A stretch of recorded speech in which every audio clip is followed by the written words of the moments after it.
What's up guys, this is Jim to the Slim, and today I will be reviewing LEGO Star Wars set number 75293, the Resistance ITS Transport, featuring 932 pieces, as well as 4 minifigures. This set originally retailed for $100. This set, however, did retire at the end of 2021, so you'll most likely have to find it on Bricklink or eBay, try to find a good seller, try to get a good deal. This set is unique in that it is the one set we've received from Star Wars Galaxy's Edge, which is pretty cool. You know, most of the things we receive are from the movies, but this is actually only canon to the rides, which isn't really canon. Taking a look at our box art, we have the white greebling, we have Darth Vader up in the upper right hand corner, even though this should probably be a sequel set since it is Resistance and not Rebels. But taking a look at the box art, we have the ship looking pretty awesome, flying over what appears to be Earth, with some TIE fighters flying around, shooting at it in the background. Taking a look around the side, we have that same box art continued as our side box artwork. On the top, we have our full-sized Vimerati.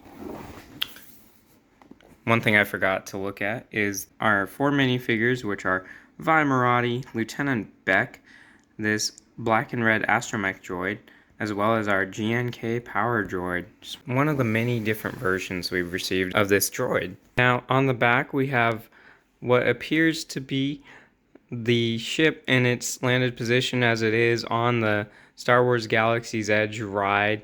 You know, it shows how everything opens up, shows how a couple of the stud shooters work on the front, although there are stud shooters on the back from what you can see. It does come with a secret code to unlock the ship in the LEGO Star Wars The Skywalker Saga, which is finally coming out this month. Or if it takes me too long to build and edit this video, then yeah, it should already be out. But without further ado, let's open this box. Having taken the liberty of opening the box and laying out the contents, we have only 8 bags, no duplicate numbers. 8 bags of parts, that is, as well as our instruction manual. Unfortunately, mine got a little bent, but hopefully that should flatten itself out. We also have not too many stickers, thankfully. Alright, there we have it, our fully completed Resistance ITS transport. But before we take a look at this cool, unique ship, let's go ahead and take a look at the minifigures. First up, we have Vimerati. Her most unique feature is her hair, which is dual colored. Pretty cool how they did that. But if you go ahead and remove that hair, you can see she actually has this face, which was her secondary face, as well as a more calm face. Unfortunately, the only printing she has in terms of body printing are the front and back of the torso print. You know, she could have been a bit more detailed. That would have been nice. Next up, we have Lieutenant Bek, another welcome addition to the Mon Calamari characters we have within the LEGO Star Wars universe. You know, I love the very detailed heads they do for these guys. Again, in terms of body printing, we only have a front and back torso print, unfortunately. Next up, we have a GNK, also known as Gonk power droid. This build is obviously different from the one that we received with the Bad Batch attack shuttle.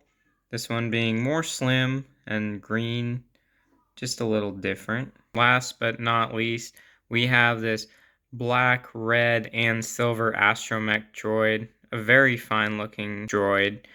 And it's nice to get this type of head instead of the dome we always get. I always thought these ones looked a bit more unique, and you know, getting R2-D2 every year, it's nice to get someone different, even though he may not necessarily be a canonical character. It just adds a bit of flavor to the LEGO Star Wars universe.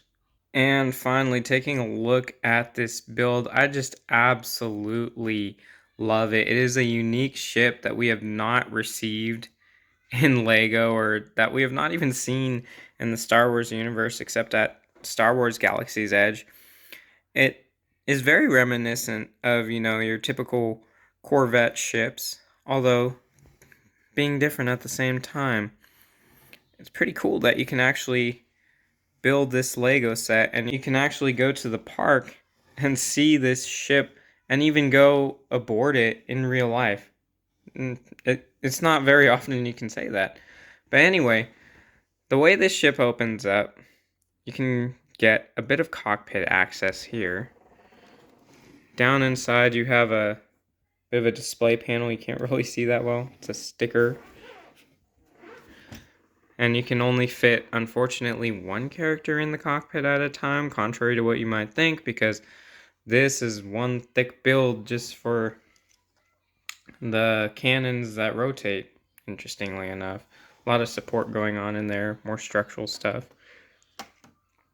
Taking a look at the sticker details out here, they're very nice. I just love the shape of this ship. We have these blue slope grills. You know, it's not really a color we see them in too often. The engines are really nice as well. Not sure what this is on the back. Looks like some sort of gunner seat or something. But coming back around the front, you can access the interior either by lifting this door and dropping this one down, which doesn't provide the most appealing or even accurate way to access this compared to source material. And if you want to close them, you have to close the top one first and then the bottom one. Another way you can access the interior is by lifting off this roof, which is only held in place by those two central studs. Looking down inside, we have a rather small interior space. We do have these pieces on either side, which kind of add a bit of illusion that, yeah, you can access other portions of the ship, although that is not true with this model because you have just mainly structural stability parts going on.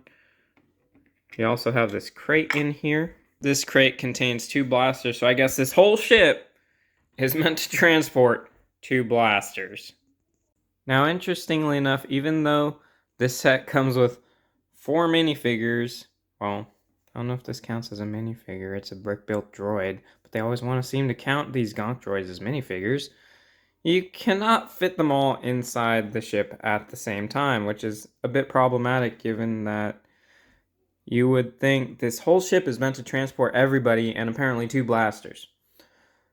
So, it is shown that Lieutenant Bek seems to be the only one in the cockpit, which seems to make a bit of sense. You'd think he and Vimerati are probably the ones who fly the ship primarily. But in terms of this Lego model, they will not both fit in there at the same time.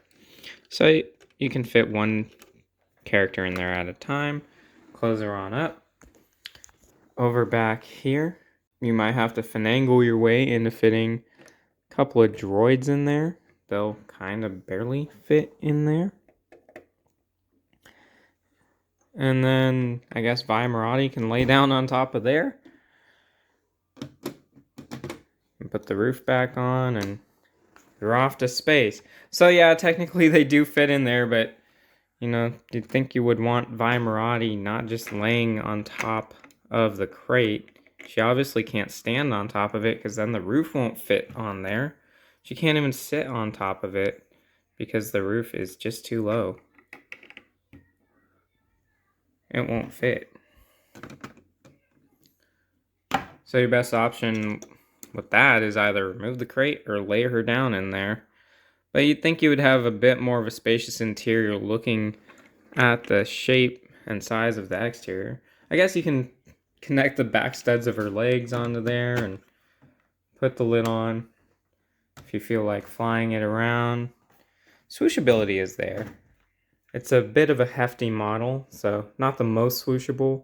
Then it comes with these stud shooters on the front and the back, so you can fire at enemies obviously in front and behind you, especially when you're trying to escape that first order. Personally, the appeal of this set to me, even though it has 0 canonical characters, 0 main characters, was that it had such unique minifigures. You know, I don't actually have another Mon Calamari in my collection yet. Vimerati, while being under-detailed, it's a very cool and unique rebel figure you get. Could always throw her in some sort of mock where she's just, you know, kind of around whatever rebel base you have going on for that mock. These droids are very cool. You know, the Gonk droid is a Gonk droid. It's nice that it's different from other Gonk droids we've received. This astromech droid is very unique. The Gonk droid, he presents the same problem that most Gonk droids present, where he's a bit flimsy in the legs, so if you attach him to studs, you have to make sure you pop his whole feet off of there. Otherwise, he's just gonna pop off of his legs because they're just, you know, single stud bricks. And it's nice to have something that's just completely unique and different from what you've seen in any other Lego Star Wars set. You will most likely never see a ship like this again unless it makes its way into some sort of canonical media like one of these little series they're doing. But that does not seem very likely because most of these series are set during the Skywalker the original saga in one way or another, whether it's after episode 6 or between episodes 3 and 4. Overall, this ship is a very unique and cool display piece, and if for whatever reason you don't like the ship itself, it does provide a lot of parts you can make into your own ship. But one of the few other gripes I have, besides the fact that it only comes with 4 characters, is the fact that the loading ramp, well, yes, you can balance your character on there, but in terms of studs, there's no way to make them stand there. So, oh, plus you also need to remember close the top before you close the bottom, otherwise it won't sit right. If you close this first, it's just going to sit like that. That's not how it's supposed to be. But for me, I'm going to be putting my characters on top. I'm just going to go ahead and put in my display case, show you my idea for this set. Currently, I have my Resistance ITS transport down here, just kind of in its own spot in the back. I usually put my Night Buzzard in front of it. And I like to have my characters on top because there's not really another visually appealing way to display them that, you know, looks believable. You know, this kind of looks rough. I actually prefer it with the doors closed. It is cool, though, that you can actually get this ship in the Skywalker saga. It came with a code in the instruction manual that I will post in the description that allows you to unlock this ship in-game. Like I said, this is how I display it with my Night Buzzard, just happens to be in front. I feel like this is a great way to look at it. This is about from my eye level, so you can look down and see, oh, that's a cool little set back there. But final thoughts on this set. Now, displayability wise, I think it's pretty good. You know, as long as you keep the ship closed up, it looks very good. And if you're like me and want to display your minifigures, you can just throw them on top. Playability wise, I think I'm going to give it a 9 out of 10. You know, you've got swiveling stud shooters in the front, stationary stud shooters in the back. You've got doors and a cockpit that open. And of course, there's always the swooshability. You can fly it around with one hand if you want. Value-wise, by itself, this set seems to be a bit of a tough sell for $100. And now it's retired, so it might go up. Who knows? But given the fact that it only contains 932 pieces and only 4 minifigures, 2 of which are actual minifigures, 1 droid figure and 1 brick-built droid, it's a bit of a tough sell compared to our other $100 set we received recently, the Bad Batch shuttle, which has 6 minifigures, 1 being a Gonk droid, and 969 pieces. But price per piece is not everything. Let's go ahead and compare how much these weigh. So, turning on our scale, setting it to 0, we can go ahead and take our ITS transport, which is actually a bit cumbersome with everything on top. We have 1 pound and 12 ounces of Lego here. Letting it set back to 0. And take all of our Bad Batch, everything that came in the Bad Batch. We have 3 members in here. Close up the shuttle. We have the shuttle itself. We have the 2 speeders, which I'm going to go ahead and put there. And we have Gonki. We only have 1 pound and 8 ounces of Lego here. So technically, even though we get less minifigures and a lower piece count, seems that we actually get more Lego with the Resistance ITS transport for $100 versus what we get here for $100, which makes sense because when you're more heavy on the minifigure count, you're going to be paying more for all the details they put into the minifigures versus non-printed Lego pieces. So as we've seen, this set actually is a really great value. So ultimately, at the end of the day, would I recommend it? Yes. But if you cannot find this for retail or lower, you know, are you going to be hard pressed to get this for the ship?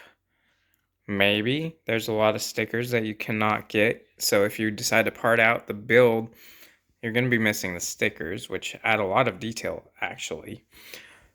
In terms of the minifigures, they are not really canonical characters, so unless you've been to Star Wars Galaxy's Edge, you might not really care about them. But I felt like they're very cool and unique and worth having in the collection. So with all that being said, let me know what your thoughts are, guys. As always, like and subscribe for more great content. Let me know in the comments. Will you be picking up the set? Have you picked it up? Are you like me where I kind of waited until the last minute and decided I actually do want it because it actually is pretty cool? But with all that being said, this is Jim to the Slim, signing out.